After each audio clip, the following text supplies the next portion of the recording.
আরেকটি বিষয় সেটি হচ্ছে যে আপনারা অনেকে কমেন্টে গালাগালি করেন, মানে বিভিন্ন বিষয়ে গালি দেন, বিভিন্ন বিষয়ে আপনারা বলেন যে পেইড পলিটিশিয়ান, আমরা টাকা খেয়েছি, তারপরে হচ্ছে এগুলো বলেন। আমার কাছে এগুলো ভালো লাগে, এই কারণে ভালো লাগে কারণ আমাদের যে আন্দোলনটা ছিল, আমাদের আন্দোলনটা হচ্ছে আপনার এই গালির অধিকারটার জন্য।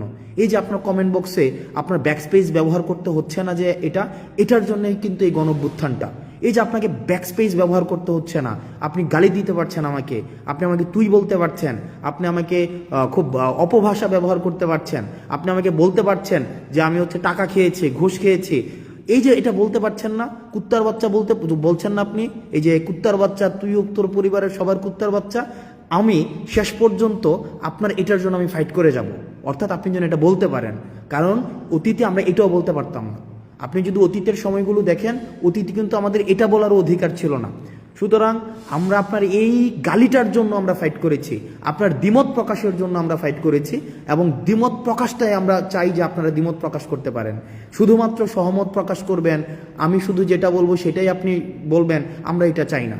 আপনার যেটা মত, সেই মতামতটা হচ্ছে আপনি যেন ঠিকভাবে প্রকাশ করতে পারেন, আমরা সেটার জন্যই হচ্ছে আমরা ফাইট করেছি, এবং আমাদের এই আন্দোলনটা অব্যাহত থাকবে, আমাদের সংগ্রামটা অব্যাহত থাকবে।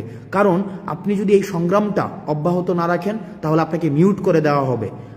আপনি যে গালি দিচ্ছেন এখন স্বাধীনভাবে, আপনার মাথার মধ্যে কিন্তু এই চিন্তা নাই যে আপনাকে ডিজিটাল সিকিউরিটি অ্যাক্টে আপনাকে ধরে ফেলবে।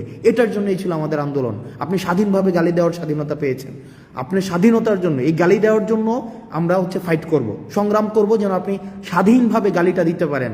আমাকে যেন আপনি বলতে পারেন আমি কুত্তার বাচ্চা, আমাকে যেন বলতে পারেন যে আমি হচ্ছে যে টাকা খেয়ে আন্দোলন করেছি, আমাকে যখন বলতে পারেন যে আমি ঘুষ খেয়েছি, আমাকে যেন বলতে পারেন আমি 10 কোটি টাকা খেয়েছি।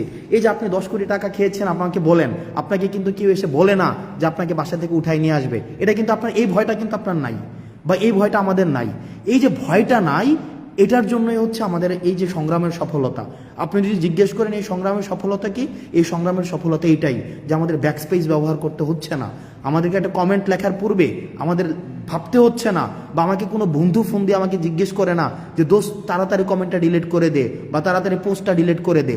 এইটার জন্যই হচ্ছে আমাদের আন্দোলন, এবং আমি মনে করি এই জায়গায় হচ্ছে আমাদের সফলতা, যে আপনি অন্তত স্বাধীনভাবে গালি দিতে পারছেন, সবাইকে স্বাধীনভাবে গালি দিতে পারছেন। কিন্তু আমরা একটা জায়গায় স্পষ্ট করতে চাই, স্বৈরাচার ফেসিস্ট হাসিনা আমাদেরকে বিভিন্নভাবে দমন করার চেষ্টা করেছে, আমাদেরকে বিভিন্নভাবে আমাদেরকে ব্লেম দিয়েছে, ট্যাগ দিয়েছে, আমাদের অর্থ লোপাটের আমাদের অভিযোগ এনেছে, কিন্তু কিচ্ছু করতে পারেনি।